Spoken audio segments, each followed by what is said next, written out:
క్రీస్తునాథుని ప్రేమైన క్రైస్తవ విశ్వాసులారా, ఈనాటి సువిశేషపట్నం మనం ఏ విధమైనటువంటి జీవితాన్ని జీవిస్తున్నాం?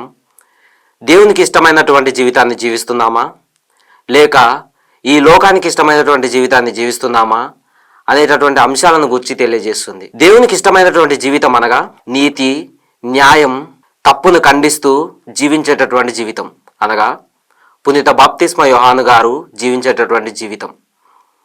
ఎదుటివారు ఎంత పెద్దవారైనా సరే, ఎంతటి అధికారంతో ఉన్నవారైనా సరే, ఇదిగో వారికి ఎదురు తిరిగితే మన ప్రాణాలకు ముప్పు ఉంది అని తెలిసి కూడా ఎవరికి భయపడక వారి తప్పులను ఖండించేటటువంటి స్వభావం కలిగిన వారు.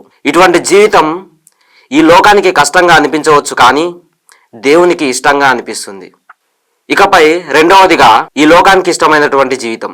ప్రస్తుత సమాజంలో మనం ఏదైనా పని చేయాలనుకుంటే వాళ్ళేమనుకుంటారు, వీళ్ళేమనుకుంటారు, ఇరుగు పొరుగు వాళ్ళు ఏమనుకుంటారు, మన పేరు ప్రఖ్యాతలు ఏమైపోతాయి, మన పరువు ఏమైపోతుంది అనేటటువంటి గర్వంతో తప్పుడు నిర్ణయాలు తీసుకునేటటువంటి స్వభావం, అనగా ఏ రోజు రాజు వంటి స్వభావం.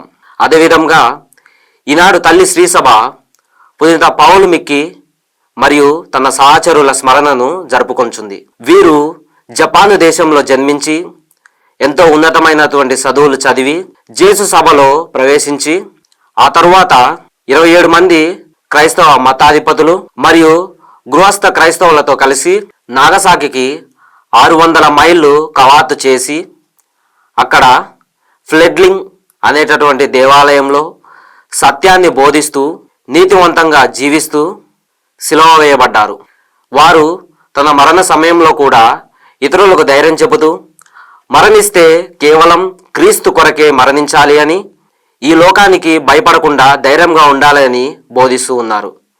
కాబట్టి ప్రియ విశ్వాసులారా, మనమందరం ఆత్మ పరిశీలన చేసుకుందాం. మనం ఏ విధమైనటువంటి జీవితాన్ని జీవిస్తున్నాం? లోకానికి ఇష్టమైనటువంటి జీవితాన్ని జీవిస్తున్నామా, లేక దేవునికి ఇష్టమైనటువంటి జీవితాన్ని జీవిస్తున్నామా? ఈ లోక సంబంధమైనటువంటి జీవితాన్ని జీవిస్తే పశ్చాత్తాపం చెంది ఆ మారు మనసును దయచేయమని దేవుణ్ణి ప్రార్థించుదాం. ఆమెన్.